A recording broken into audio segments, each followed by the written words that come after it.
কেন্দ্রীয় অর্থমন্ত্রী নির্মলা সীতারামন তার এবারের বাজেটে যে আয়করে উল্লেখযোগ্য কোনো চমক দিতে পারবেন না সেই পূর্বাভাস আগেই দিয়েছিলেন দেশের অর্থনীতি বিশেষজ্ঞরা। তাঁদের যুক্তি ছিল, রাজস্ব ঘাটতিতে তেমন আশাপ্রদ ইঙ্গিত নেই, ফলত আয়কর ছাড়েও দেশবাসীকে খুশি করার মতো বিশেষ কিছু বলতে পারবেন না নির্মলা। প্রথমত, এদিনের বাজেট ভাষণের শেষ পর্যায়ে যখন নতুন আয়কর কাঠামো ঘোষণা করলেন কেন্দ্রীয় অর্থমন্ত্রী, তখন অবধারিতভাবে মিলে গেল সেই যুক্তি। যদিও নির্মলা সীতারামন উল্লেখ করেছেন, নতুন কাঠামোয় সর্বাধিক 17,500 টাকা আয়কর বাঁচানো সম্ভব হবে।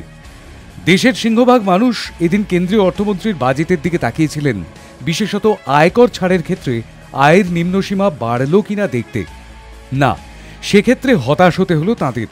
কোনো বদল নেই নিম্নসীমায়। আগের মতোই বার্ষিক 3 লক্ষ টাকা পর্যন্ত আয়কে করশূন্য রাখা হলো এবারও। তবে 50,000 থেকে বেড়ে স্ট্যান্ডার্ড ডিডাকশন হয়েছে 75,000 টাকা। বার্ষিক আয় 3 থেকে 7 লক্ষ টাকায় আয়কর দিতে হবে 5%। বার্ষিক আয় 7 থেকে 10 লক্ষ টাকায় আয়কর দিতে হবে 10%। বার্ষিক আয় 10 থেকে 12 লক্ষ টাকার ক্ষেত্রে আয়কর দিতে হবে 15%। বার্ষিক আয় যাদের 12 থেকে 15 লক্ষ টাকা, তাদের আয়কর দিতে হবে 20%। 15 লক্ষের অধিক বার্ষিক আয়ে আয়কর দিতে হবে 30%।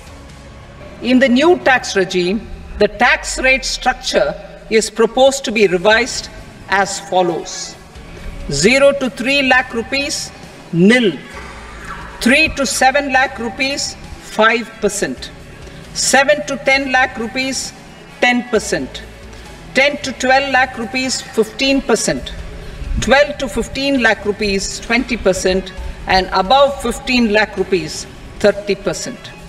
As a result of these changes, a salaried employee in the new tax regime stands to save up to 17,500 rupees in income tax.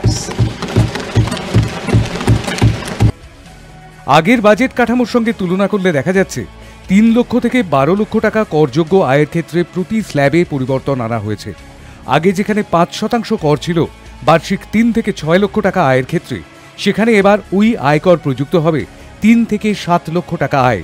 যেখানে 10% কর ছিল 6 থেকে 9 লক্ষ টাকা বার্ষিক আয়ে, সেখানে ওই কর এবার দেবেন বছরে 7 থেকে 10 লক্ষ টাকা আয় করা মানুষ।